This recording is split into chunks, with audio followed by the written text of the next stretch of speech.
Hello viewers, मैं मंजू सरवानी wild light 4 angel 1111 में आप सभी लोगों का स्वागत करती हूँ साथियों। तो कल मैं वीडियो नहीं बना पाई, आई एम सॉरी। पर आपको तो पता ही है, रामायण बैठी हुई है और आज उसका आखिरी दिन है। तो साथियों, पाठ वाठ सुनने में थोड़ा फिर भाग दौड़ करने में थकान सी हो जाती है, तो नहीं कर पाई थी मैं। तो साथियों प्लीज़ क्षमा करिएगा। और अब हम करने जा रहे हैं रीडिंग। तो आज की जो मैंने रीडिंग करी है साथियों, एक खास विषय के ऊपर करी है। आप लोग गौर फरमाइएगा। तो जिनकी शादी की सालगिरह, उनको शादी की सालगिरह मुबारक हो, और जिनका जन्मदिन है उनको जन्मदिन मुबारक हो साथियों। ठीक है जी। आइए, टाइमलेस रीडिंग होगी और आप जब भी इसको देखेंगे तो आपके सवालों का जवाब आपको जरूर मिलेगा साथियों। तो आज हम रीडिंग करने वाले हैं क्योंकि माहौल ही इसी तरह का बना हुआ है। माहौल इसके लिए इस तरह का बना हुआ है साथियों, क्योंकि मैं तो पाठ सुन रही हूँ। तो जितनी भी पूजा पाठ है सब किसके लिए है? हमारे लिए है, हमारी आत्मिक शांति के लिए, हमारे सोल की शांति के लिए। तो उसी को ही ध्यान में जो मैंने अब तक सीखा है और अपने ऊपर लागू किया है साथियों, उसी के ऊपर ही मैं बना रही हूँ। और मैंने सोचा कि आज कार्डों को आप लोगों के सामने क्लिंज कर देती हूँ। ओके जी, ठीक है। तो आप लोग देखिए किस तरह से हम कार्डों को क्लिंज करते हैं, ठीक है।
ये देखिए, इस तरह से हम कार्डों को क्लिंज करते हैं।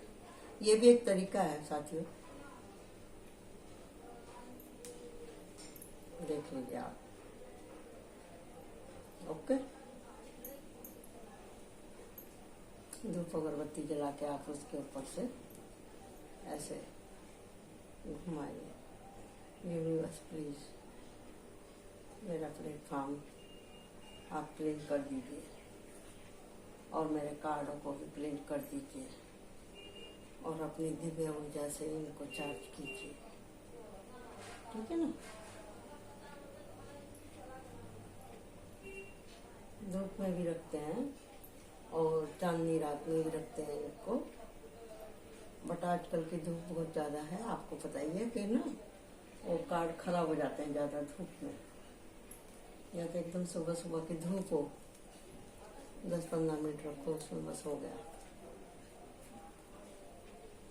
तो ऐसे धूप अगरबत्ती से क्लीन करना ज़्यादा बेटर रहता है। और चांदनी रात में भी अपना 1-2 घंटा रखो तो हो जाता है काम। और वैसे भगवान जी के पास में टच करा दो, जिस भी भगवान को आप मानते हैं तो भी कार्ड आपके रिचार्ज हो सकते हैं। ठीक है ना।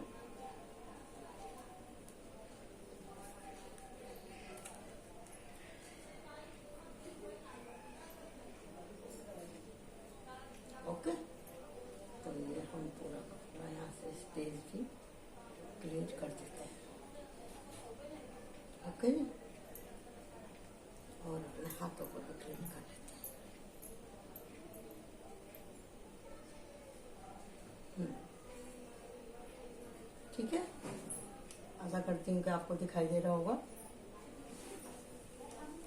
हम्म हम्म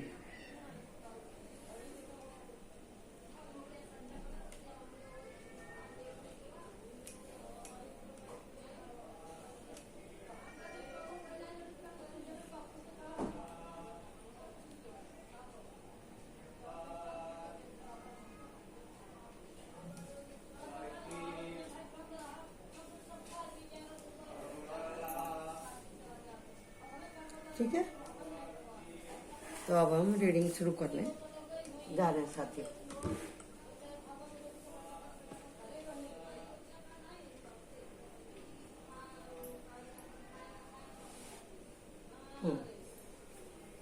चलिए,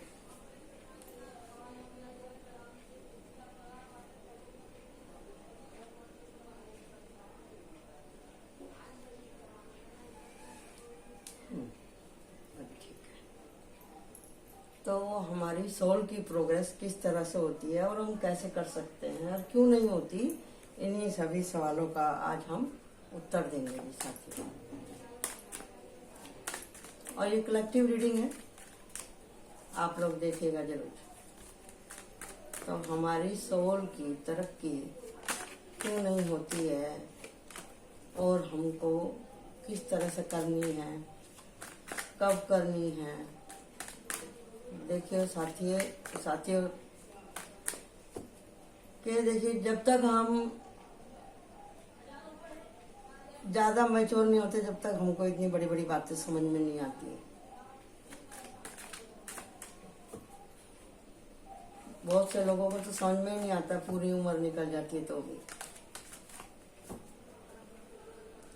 इसका भी एक समय होता है जब हम कोई चीज ज्यादा कष्ट लगातार, देखो जो धार चाहेगा ना अपना, वही सवाल करेगा। और जो ऐसे ही चले जा रहा तो समझो कि वो अपनी साइकिल को पूरा कर रहा है। जो अपनी साइकिल को खत्म करना चाहता है वो प्रयास करेगा, वो इधर उधर दौड़ेगा, वो कोशिश करेगा, कुछ खोजेगा। समझे जी, इस तरह की बातें होती हैं। तो आज हम यही देखेंगे। जो अपने कर्म ही भोगने के लिए आया वो तो देखो जी कभी भी कोई प्रयास नहीं करेगा, क्योंकि उसका समय ही नहीं आया। और जिसका समय पूरा होने लगता है ना, तो उसको भगवान चेतना भी देते हैं, उसको साइन भी देते हैं, उसको ऐसे लोगों से मिलाते भी हैं जो उसके बंधनों को काटे, उसको उसकी चेतना को जगाए, है कि नहीं। भगवान उसके लिए करते हैं, भगवान उसके लिए प्रयास करते हैं कि बेटा कि तू कुछ कर ले। समझे। जब भगवान उसको चेता देते हैं तो मनुष्य को फिर वो करना ही पड़ता है, वो काम वो करेगा भी और अपने अंदर सुधार भी लेके आएगा। तो ऐसी ही बातें होती हैं जब हम किसी समझदार व्यक्ति से, समझदार सोबत में जब हम बैठने लगते हैं, तो फिर हमारा उद्धार होना शुरू हो जाता है। ऐसा मेरा मानना है, ऐसा मेरा मानना है। आप चाहे माने चाहे ना माने, हम तो मानते हैं, हम तो मानते हैं जी। तो बताइए यूनिवर्स कि आत्मा की ग्रोथ करने के लिए क्या करना चाहिए, और आत्मा है क्या। देखो हम लोग आत्मा ही हैं, हम लोग मनुष्य बाद में है, आत्मा पहले है। और ये आत्मा कहाँ से आती है, परमात्मा में। और यहाँ का एक्सपीरियंस लेकर के वापस से कहाँ जाती है, उसी अपने आत्मलोक में, परमात्मा के अंदर। अब वो बोलेंगे कि आप यहाँ पे भेजते क्यों हैं? देखिए, कभी कभी भगवान भी, ये तो सबको पता ही है, भगवान खुद भी आते हैं धरती पे। भगवान भी इस धरती के ऊपर आते हैं जन्म लेने के लिए, कुछ नए मूल्य स्थापित करने के लिए। और ये युग तो बहुत ही बढ़िया है। यहाँ पे एक राज की बात मैं आपको बताऊंगी जो मैंने अब तक सीखी है। मैं जब बहुत ज़्यादा तकलीफ में हो गई ना, तो मैंने सोचा कि अभी क्या कारण है कि मेरे जीवन का इतना कष्ट खत्म क्यों नहीं हो रहा। मैं इतनी पूजा पाठ करती हूँ, सब कुछ करती हूँ, क्या करना बाकी है। तो मैं ये सब भागवत वगैरह सुननी चालू करी, और ये जो जितने भी भगवान के फोटो हैं ना, इनको बड़े ध्यान से देखना चालू किया। और मैं खुद भी आज सन 2003 से, और अब 24 चल रहा है, तो देख लो 3, 4, 5, 6, 7, 8, 9, 10, 11, 12, 13, 14, 15, 16, 17, 18, 19, 20, 21, 22, 23, 24। तो 12, 13, 14, 15, 16, 17, 18, 19, 20, 21, 22 साल से लगातार मैं गीता का पाठ कर रही हूँ। हर कार्तिक में मैं वो पाठ खुद से करती हूँ साथियों। तो उसमें भी यही आया कि भगवान को कैसे पाया जा सकता है, पूजा तप के, ईसाई से और दान पुण्य से, योग द्वारा। बोली योग क्या होता है।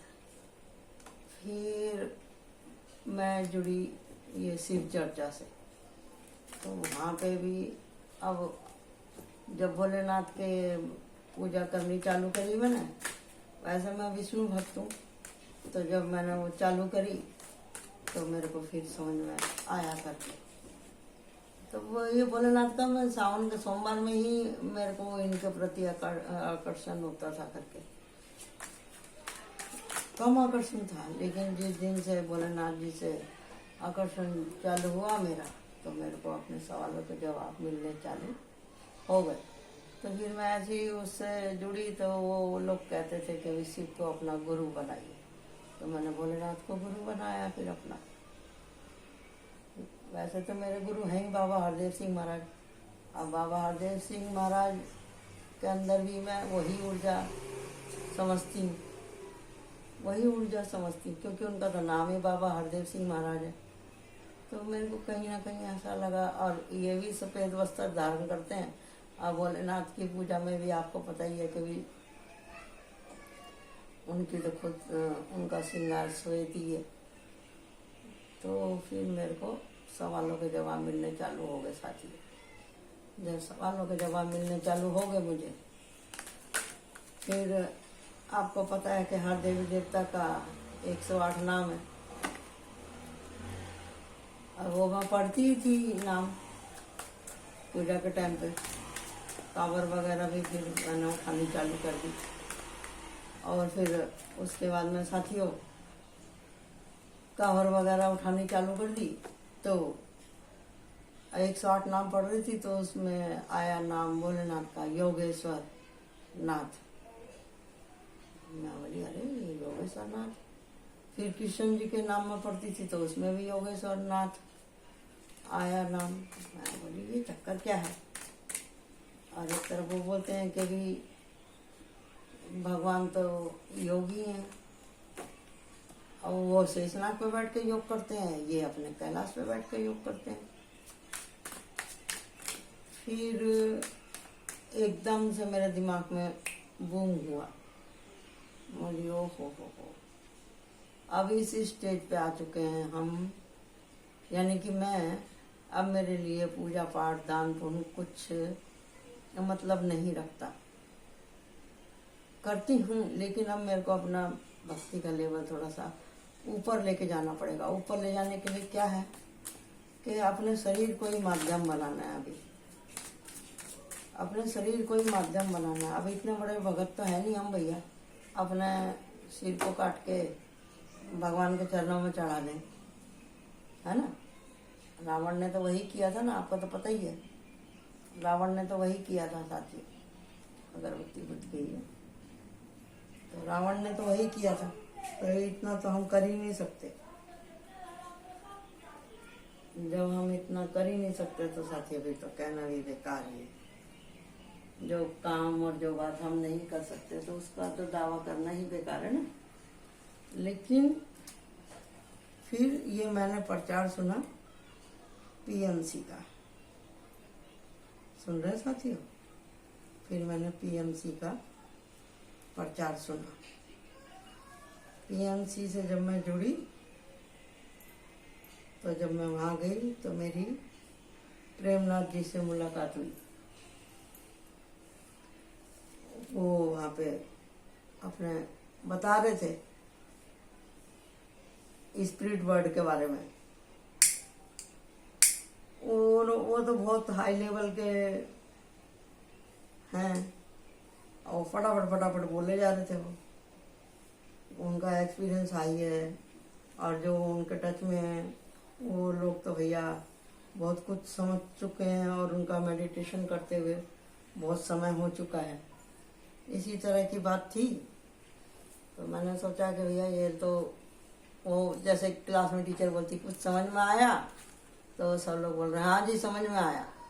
मैंने ये लोग तो फटाफट बोल देते हैं और मैं ही नहीं बोल पा रही हूँ। फिर मेरे मन में शंका सी आने लग गई। मैं बोली कि ये लोग ऐसे ही अपने संस्था को बढ़ाने चढ़ाने के लिए बोलते होंगे। ऐसे ही कैसे कोई बोल देता है एक झटके में कि भैया हाँ हमको समझ में आ गया। जैसे क्लास में मास्टर पूछेगा हाँ भी समझ में आ गया, तो किसी की समझ में आया तो भी हाँ और नहीं आया तो भी हाँ। और मेरी तो ऐसी आदत है, मैं जल्दी से किसी के ऊपर विश्वास नहीं करती। तो वो देख रहे थे कि ये कुछ नहीं बोल रही है मेरे सामने। मैं बहुत ही नजदीक बैठी हुई थी उनके। जब वहाँ पे सब हो गया, प्रवचन खत्म हो गया और वो प्रसाद वगैरह बंटने लगा, तो फोटो वगैरह खींचने लगे। तो मैं अपना फोटो डाल दूंगी यूट्यूब के ऊपर तो मैं वो जाने लगे तो मैं मुस्कुराई। तो मैंने उनसे नमस्ते करी। तो वो बोले आपको कुछ पूछना है, आपके मन में कुछ सवाल है? मैं बोली जी सर। तो फिर मैंने उनसे पूछा। वो बोले कि आपको मैंने जो भी यहाँ पे बोला है ना उसको आप 2-3 बार सुनिए और समझिए, तो आपके सवालों का जवाब आपको मिल जाएगा। मैं बोली जी ठीक है। फिर उनसे मेरी कुछ बात हुई तो बोले उन्होंने समझाया फिर मुझे। तो क्या समझाया और मेरी क्या समझ में आया वो सब मैं आपको इस वीडियो में बताऊंगी साथियों। तो मैं PSM ये अपने आपके महर्षि के मेडिटेशन सेंटर से मैं फिर जुड़ गई और बहुत अच्छा एक्सपीरियंस हुआ साथियों। स्पिरिट बर्ड के बारे में बहुत कुछ मालूम पड़ा। और कार्ड नहीं आ रहे साथियों, अभी मैं रख रही हूँ। तो ये है पेज ऑफ वांड्स की एनर्जी। पेज मतलब शुरुआत। तो ये मेरी मेडिटेशन की जर्नी में शुरुआत हो चुकी है। तो ऐसे ही बहुत से लोगों को भी हो जाएगी जब मैं ये आपको इसके बारे में बताऊंगी। तो ध्यान से सुनिएगा। तो जब जैसे मैंने कहा कि रावण के जैसा हम तो अपने जिंदगी को भैया कुर्बान कर नहीं सकते, इतने बड़े भगत तो हम है नहीं, है ना। फिर अगर हम ऐसा करते भी हैं तो लोग बात बोलेंगे कि भी आप तो अंधविश्वासी हैं, है ना। अपने आप को अपने धर्म को बदनाम करने की कोई जरूरत नहीं है। जितना आपसे हो उतना ही आप करिए, उतनी मन्नत मांगिए जितना कि आप पूरा कर सकते हैं, अन्यथा ये सब कुछ करने की जरूरत नहीं। ठीक है ना जी। तो अब आत्मा की ग्रोथ किस लिए नहीं होती है, अब यहाँ पे इसका जवाब देते हैं पहले आपको।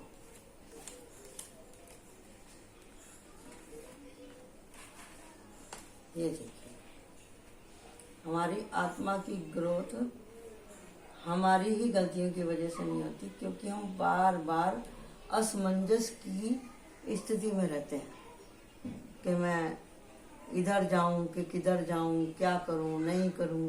कुछ हमारे कर्मास रहते हैं और कुछ हमारी जो साइकिल पूरा होने का जो समय रहता है वो भी हमको बाधित करता है। क्योंकि जब कोई चीज़ अपनी चरम के ऊपर होती है ना, तो बहुत ज़्यादा अड़ंगे इंसान के लाइफ में आने लगते हैं, बहुत ज़्यादा स्ट्रगल बढ़ जाता है साथियों। जब स्ट्रगल बढ़ जाता है तो आदमी की उम्मीद कम होने लगती है, इतना तो आपको पता ही है। हर जगह के रास्ते बंद हो जाते हैं और हर जगह से उसको फिर वो नहीं मिलती है मदद, कोई मदद करने वाला ही नहीं दिखता। कैसे दिखेगा, कैसे दिखेगा मदद करने वाला कोई, जब परेशानियां तो हमने खुद से पैदा करी हैं। अब भगवान भी हमको कितनी बार माफ करेगा, है कि नहीं। तो जो हमारी सोल है ना, फिर वो पुकारने लगती है भगवान को। जब तक हम पूरी तरह से भगवान के चरणों में सरेंडर नहीं करेंगे, समर्पण नहीं करेंगे, हमारे सवालों के जवाब नहीं मिलेंगे। ठीक है जी। जब हम भगवान के चरणों में समर्पण कर देंगे, और यहाँ पे आपको शारीरिक कष्ट होते हैं, आपके पीढ़ी दर पीढ़ी के ब्लॉकेज होते हैं जो आपको आगे नहीं बढ़ने देते हैं, फोल्ड होते हैं जो बाद में अनफोल्ड करने पड़ते हैं हमको खुद से ही। रात दिन हम लोग रोते हैं अपनी परेशानियों की वजह से, अपने पितरों की गलती की वजह से या अपनी गलती की वजह से रात दिन कष्ट उठाते हैं। किस रूप में? पैसे की तंगी, शारीरिक कष्ट, चलने को नहीं होता, उठने को नहीं होता, आपको नहीं होता, या घर में कोई ऐसा बच्चा पैदा हो जाता है, समझे जी, जिससे चला फिरा नहीं जाए। शारीरिक कष्ट कभी भी हो सकता है आपको, जन्म से लेकर के मृत्यु तक के पीरियड में भी ये काल आ सकता है। अब जैसे कोई नौजवान है या कोई नवयुवती है, घर से निकला है, चोट लग गई, हाथ पैर में कुछ हो गया, तो सारी जिंदगी के लिए परेशानी हो गई ना। कितने लोगों के हाथ पैर में रॉड डल जाती है, आपको पता ही है कि नहीं। किसी के इतनी ज़्यादा चोट लग जाती है कि आदमी फिर पैरालाइज हो जाते हैं। तो ये सब क्या है? ये अब हमारे आत्मा के लेसन ही है ना। कभी हम किसी के दुख को देख के हंसे होंगे, या हमने किसी के अपाजपन का हंसी उड़ाया होगा, तो वो सब हमारे ऊपर ही पड़ने वाला है ना। तो यहाँ पे यही है। या फिर सोल ये कह देती है भगवान से कि अरे अपाज है तो क्या हुआ, मैं इसकी जगह रहता ना, मैं तो बहुत इजीली सारे काम कर लेता। तो कभी कभी इसके लिए भी हमारे ऊपर कष्ट आते हैं। कभी जिस तरह के, और एक नियम ये भी लागू होता है कि आत्मा खुद से भगवान से कहती है कि मुझे एक डिफेक्टिव बॉडी का एक्सपीरियंस करना है भगवान। कि जो आदमी चल नहीं पाता तो उसको कितना परिश्रम लगता है, जो देख नहीं पाता वो कैसे अपना जीवन की जर्नी को पूरा करता है, जो सुन नहीं पाते वो कैसे, जो बोल नहीं पाते हैं वो कैसे, या कोई बहुत बड़ी बीमारी से पीड़ित आदमी है उसका प्राण कैसे निकलता है, कैसे कोई मदद करता है, कैसे उसको भगवान से प्रार्थना करनी है। कुछ लोग यहाँ पे हमारी धरती के ऊपर एक नया स्थापन करने के लिए भी आते हैं। इस कार्ड का ये मतलब है और इस कार्ड का ये मतलब है। तो शुरुआत होती है रोने, झीकने और प्रार्थना करने से और असमंजस से, और आखिर में जब हम इतनी भयंकर साइकिल को पूरा कर लेते हैं तो इस अंतिम समय तक खत्म हो जाता है फिर सॉरी, आखिर में वो कष्ट खत्म ही हो जाता है जब मृत्यु आ जाती है। तो जब हमारा वो खत्म ही हो जाता है, हमारा कर्म खत्म हो जाता है या हमारा एक्सपीरियंस खत्म हो जाता है, तो जब हमारा एक्सपीरियंस खत्म हो जाता है तो हमारे जो आंसर थे वो हम लोगों को मिल चुके होते हैं। शरीर तो जल के राख हो जाता है, लेकिन हमारे कर्म का बोझ हमारी सोल के ऊपर होता है। इसी के लिए सोल स्वर्ग या नरक मुक्ति,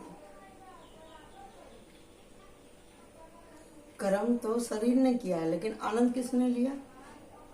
आत्मा ने।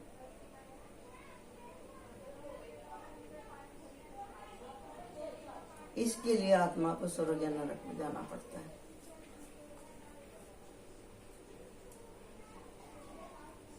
तो साथियों, जो एक जैसे कार्ड है उनको मैं इधर लगा देती हूँ। जब हम बाउंड्री सेट कर लेते हैं, हमारे पास ज्ञान रूपी जब हमारा दिया जल उठता है, जैसे ये एस ऑफ पेंटिकल है, जब हम बाउंड्री सेट कर लेते हैं अपने कर्मों से, जब हमको समझ में आ जाता है हमें क्या करना चाहिए क्या नहीं करना चाहिए, जैसी चेतना हमारे पास आ जाती है, किसकी वजह से?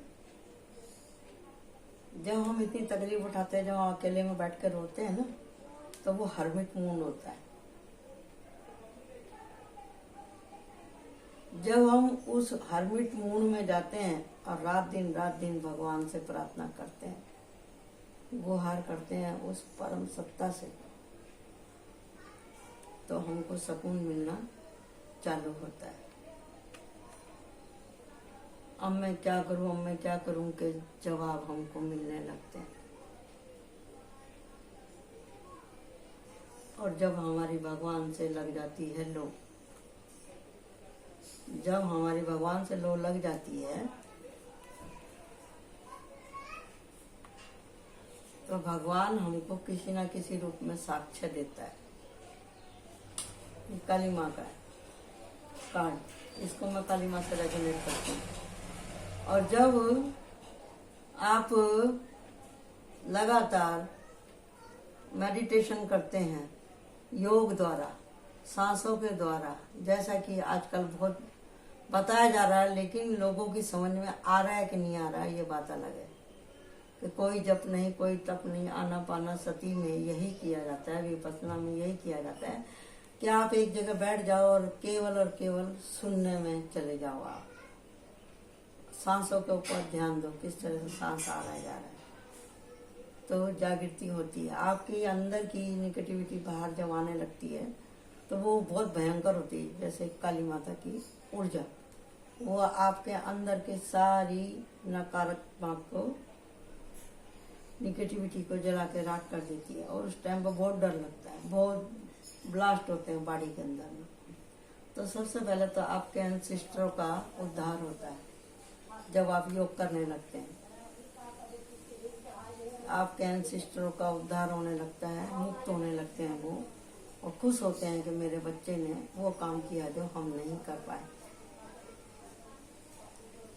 और फिर आप हो जाते हैं एक जागृत मनुष्य, एक जागृत आत्मा, क्योंकि ये लोग वो है जागृति का। जब आप जागृत हो जाते हैं, आप योग को समझने लगते हैं, आप भोग को समझने लगते हैं, आपकी शादी ब्याह हो जाती है। और शादी ब्याह क्यों हुआ है और इसमें आप सुखी हैं या दुखी हैं, ऐसे सवालों के जब आपको जवाब मिलने लगते हैं तो आपका और विश्वास हो जाता है। ठीक है जी। जो मन के जो कंफ्यूजन है ना, वही हमको आगे बढ़ने नहीं देते हैं। जब हम इसमें से निकल जाते हैं और हमको अलाइनमेंट होने के बाद में अपनी तकलीफों का कारण समझ में आने लगता है कि तकलीफों का कारण हम ही हैं, हमारी ही नासमझी है। कि भी क्या कारण था जो इतने सालों सालों तक, युगों तक सब लोग मेडिटेशन करते थे। उन्होंने क्यों नहीं गाय दान करी, उन्होंने क्यों नहीं सोना दान किया। और बड़े बड़े राजा महाराजा जाते किसके पास थे अपनी समस्या का हल कराने? ऋषि मुनियों के पास। अब ऋषि मुनियों की जो बड़ी हुई दाढ़ी और जो अपना भस्म लगा के बैठे हैं और पहाड़ों में रह रहे हैं, उनके पास क्या है? क्या दे देंगे वो उनको? तो यही मेरे सोच का, मेरी खोज का कारण था कि उनके पास क्या है ऐसा। तो आप बोलेंगे भी सिद्धि होती है, उनके पास देखने की ताकत होती है, ऐसा वैसा। तो वो उन्हीं के ही पास क्यों, हमारे पास क्यों नहीं? हमारे पास क्यों नहीं? जब ऐसा सवाल जब मेरे मन में आया साथियों, तो मैं बोली मेडिटेशन तो कोई भी कर सकता है, कोई भी कर सकता है, लेकिन हाँ गुरु बनाना बहुत जरूरी है। आपको गुरु जरूर बनाइए भैया। आधी अधूरी जानकारी से कुछ काम नहीं होता। तो हमने तो अपने गुरु बना के रखे हुए थे बाबा हरदेव सिंह महाराज। फिर बाद में हमने भोलेनाथ को भी अपना गुरु बनाया। और विष्णु भक्त तो हम बचपन से ही थे, अब माता जी के भी हम उपास करते ही थे। तो इतना मतलब लाइफ आधी से ज्यादा जब पूरी हो गई, जब हमको समझ में आया, समझ में पहले आ गया था, लेकिन उसके शब्द नहीं मिल रहे थे कि जो मेरी उलझन है उनको मैं कौन से शब्दों में मैं ढालूं। तो मैं सोचती हूँ कि ऐसी परेशानी आप लोगों के भी जीवन में आती होगी करके। तो पूजा पाठ दान पुण्य ये सब स्टेप हैं, ये सीढ़ी हैं उस निराकार परमात्मा तक जाने की। करिए, ये नहीं कि नहीं करना चाहिए, करिए। कम से कम पहली सीढ़ी पे तो आप चढ़िए, नाम जप करिए, धूप बत्ती दिखाइए, जल चढ़ाइए, सब कुछ करिए। कर्म कांड भी करना जरूरी है। जैसे जितना आपका उसमें विश्वास होगा, आपको फल इधर भी मिल सकता है, उधर भी मिल सकता है। लेकिन जब हमारी सोल बार बार धरती पे जन्म ले रही है, तो भगवान ऐसा नहीं है कि जो आप पूजा पाठ कर रहे हैं, जल चढ़ा रहे हैं, तो उसका आपको फल नहीं मिलेगा। फल उसका भी मिलेगा। जिसने कुछ नहीं किया फल उसको भी मिलेगा, क्योंकि वो नास्तिक है, वो भगवान को मान नहीं रहा। फल उसको भी मिलेगा ना। मैं भगवान को नहीं मानता वो, लेकिन भगवान तो शब्द निकल रहा है ना उसके मुंह से, दिन में 10 बार निकल रहा है। 100 बार अगर भगवान को मानने वाला कह रहा है मैं भगवान को मानता हूँ, मैं भगवान को मानता हूँ, मैं भगवान को मानता हूँ, और नास्तिक कह रहा है मैं भगवान को नहीं मानता, मैं भगवान को नहीं मानता, मैं भगवान को नहीं मानता, तो आप देखिए ना, दोनों ही नाम ले रहे हैं ना। भगवान तो ऊपर बैठा हुआ उनकी नासमझी के ऊपर हंस रहा है, लेकिन नाम तो चल रहा है। तो ऐसा नहीं है कि भगवान उसको कुछ नहीं देंगे, उसको भी देंगे, उसको भी दोबारा जन्म देंगे कि तू जाके दुनिया में समझ क्या। खाने पीने सोने की व्यवस्था भगवान उसकी भी करता है। और जो ज्ञानी है उसकी चेतना का स्तर बढ़ता चला जाता है। इसकी चेतना का थोड़ा बढ़ने का थोड़ा सा प्रोसेसर, थोड़ा सा तरीका थोड़ा सा स्लो है, कम है, क्योंकि ये मानता नहीं है। तो उसको झंझोड़ना पड़ता है, उसको जगाना पड़ता है, उसको ऐसे लोगों से मिलाना पड़ता है कि उसको बार बार टक्कर लगे, उसको नुकसान भी करने पड़ते हैं भगवान को, ना चाहते हुए, क्योंकि उसको सिखाना है। अब इधर जो है आदमी जो भगवान का नाम ले रहा निरंतर, उसके जीवन में धीरे धीरे ब्लॉकेज खुलने चालू हो जाते हैं और उसके बिगड़े हुए काम बनने लगते हैं। लेकिन इतना ही नहीं, थोड़ा सा और भी आगे हम जाते हैं। तो अपने बारे में, घर परिवार के बारे में भी जब हम सोचने लगते हैं कि भैया हम यही चीज क्यों मांगे, मुक्ति के पास जब मुक्ति का सवाल हमारे दिमाग में आता है, तो सोचिए आप एकदम हायर फ्रीक्वेंसी में आप भगवान के आ गए। जैसे जैसे आप सुनने की तरफ बढ़ेंगे, जब आपकी तृष्णा, मृग तृष्णा खत्म होती चली जाएंगी, आप घर परिवार से ऊपर उठते चले जाएंगे। देखो मेरा तो मेडिटेशन चालू होगा। जब आप एकदम शून्य में चले जाएंगे, जहाँ आप आत्मा स्वरूप में है और केवल परमात्मा की ऊर्जा है, परमात्मा की दिव्य ऊर्जा मुझ पर बरस रही है। कोई सवाल नहीं, मन में एकदम शांति। मैं और मेरे भगवान मेरे सामने हैं। उनका दिव्य प्रकाश मेरे ऊपर पड़ रहा है। उनको देखने के बाद में उनके एक नाल स्वरूप, मीठे स्वरूप के दर्शन करने के बाद उस मीठे शब्द को सुनने के बाद फिर किसी चीज की जरूरत नहीं। मन की सारी भ्रांतियां टूट जाती हैं। और साथियों, उसके बाद मैं और मेरा परमात्मा,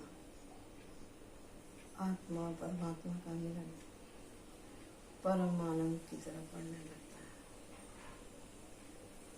जैसे जैसे हमें अपने भगवान के ऊपर, उसकी कृपा के ऊपर आनंद मिलेगा और विश्वास बढ़ने लगता है, हमारे मुक्ति के द्वार खुलते चले जाते हैं। अंदर दिव्य चेतना, दिव्य प्रकाश, मधुर संगीत, एकदम चारों तरफ ठंडक ही ठंडक है, चारों तरफ ठंडक ही ठंडक है, शांति का माहौल, दिव्य प्रकाश, नीला प्रकाश।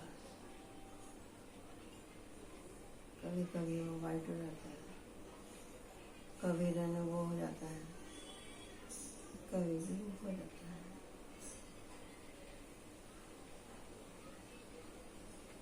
और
देखिए साथियों, आई एम सॉरी, मेरी तो मेडिटेशन में अवस्था ही कुछ अलग हो गई। बहुत मुश्किल से खींच के मैं वहाँ से आई हूँ। तो साथियों, बहुत ही आनंद आया। तो कहने का मतलब ये है, आपकी सोल की तरक्की के लिए आपको पूजा पाठ, अपने मन को साफ रखना, लगातार भगवान का सेवा सत्संग सुमरन करना बहुत ज़्यादा जरूरी है। जैसे जैसे आप उसके अंदर विश्वास को लेकर आते हैं, तो आप अपने बड़े बुजुर्गों की आशीर्वाद से आप भर जाते हैं। उनके मन की दौलत, उनके मन के आशीष आपके ऊपर आने लगते हैं और आपका परिवार हरा भरा हो जाता है। आपकी सोल के साथ में जस्टिस होता है और आप संसारिक सुखों से और परमात्मा की दुआओं से फुलफिल हो जाते हैं। और आपका प्रभु से मिलना तो तय है, आज भी कल भी। नहीं मिलन होगा जब तक परमात्मा से, तो आपकी साइकिल चलती ही रहेगी। ये शादी का कार्ड है। शादी, असली शादी किससे होती है? पर आत्मा की, परमात्मा के साथ। और ये है लक्ष्मी का कार्ड, 9 ऑफ पेंटिकल। तो जब आपकी आत्मा एकदम दुल्हन बन के जाएगी परमात्मा के सामने सज के, अपने गुणों से सज के जाएगी। सबर सिद्धक की आपने जब दुसाला चादर ओढ़ी होगी, सामने होंगे आपका परमात्मा, आपके एंसेस्टर, तो आपकी आत्मा उनके आगे जाके गौरवान्वित होगी। आपको प्राउड फील होगा कि मैंने अपना टारगेट पूरा किया, मैंने अपना टास्क पूरा किया, मैंने अपने ऊपर काम किया। पूजा पाठ, दान, तपस्या, तीर्थ, सेवा सत्संग सुमन के बाद में जब आप मेडिटेशन में जाते हैं वही हायर लेवल की भक्ति है। मेडिटेशन करना बहुत जरूरी है, बहुत जरूरी है, बहुत जरूरी है। आनापानसति में कोई नाम जप नहीं होता है, लेकिन जो पहले से ही गुरुमुख हैं वो अपना जाप अपने मन में कर सकते हैं और उस जाप के स्वरूप के अंदर में आप घुसेंगे ना तो आपकी समाधि लगनी चालू हो जाएगी। फिर आप 3, 4, 5, 6 वर्ड से भी, डायमेंशन से भी आप टच कर पाएंगे, जा पाएंगे उस डायमेंशन पे। जो आपके सवालों के जवाब आप तक को नहीं मिले हैं वो आपको मिलेंगे। शुरू में घबराहट होगी, जी घबराएगा, लगेगा जैसे प्राण निकल जाएंगे, लेकिन ऐसी कोई बात नहीं होती है। तो आपको अपना गुरु बनाना बहुत जरूरी है। गुरु नहीं मिल रहा है तो भोलेनाथ को ही गुरु बना लीजिए। जब आपको ऐसे घबराहट सी लगे तो आप उनका नाम लेंगे तो आप टिके रहेंगे। अपने पास में एक पानी का पात्र जरूर रखा करें और एक दिया जला के रखा करें। आग और पानी का जब पहरा आपके बॉडी के पास में रहेगा तो आपके अंदर कोई दूसरी एंटिटी आपके ऊपर आक्रमण नहीं कर पाएगी और आप सुचारू रूप से मेडिटेशन कर पाएंगे। तो यही थी आज की जानकारी कि हमारी सोल की प्रोग्रेस के लिए हमको क्या करना जरूरी है। तो मैंने आपको आज बता दिया कि मेडिटेशन करना बहुत जरूरी है, जिसको कि हमारी गीता में योग कहा गया है। और जितना जल्दी आप इस बात को समझ लेंगे तो आपकी सारी परेशानी खत्म हो जाएगी। ब्रह्मऋषि पत्री जी ये कहते हैं जिसकी जितनी उम्र है उतना मिनट उसको करना चाहिए। अगर कोई 10 साल का है तो 10 मिनट बैठे, अगर कोई 20 साल का 20 मिनट बैठे, कोई 30 साल का है तो 30 मिनट बैठे, कोई 45 बरस का है तो 45 मिनट बैठे, कोई 60 बरस का है तो 60 मिनट बैठे। तभी आपकी वो जो गांठ है ना वो लूज होनी शुरू होगी। Okay, thank you. तो आशा करती हूँ आज की रीडिंग आपको बहुत अच्छी लगेगी, कुछ स्पेशल सी। तो ये जो मैं आजकल पाठ सुन रही हूँ उसमें जो मैंने सीखा है और जो मैंने अपने PSSM से जो मैंने सीखा है वो सब मिला करके अपने लाइफ का मैंने निचोड़ आपके सामने रखा है। तो okay, thank you. Like my channel and subscribe my channel. और प्रेमनाथ जी के साथ में जो मेरा फोटो था जब मैं गई थी वहाँ पर, तो मैं शेयर कर दूंगी इंस्टाग्राम पे भी और अपने इसमें। ठीक है, okay, thank you, bye bye, love you.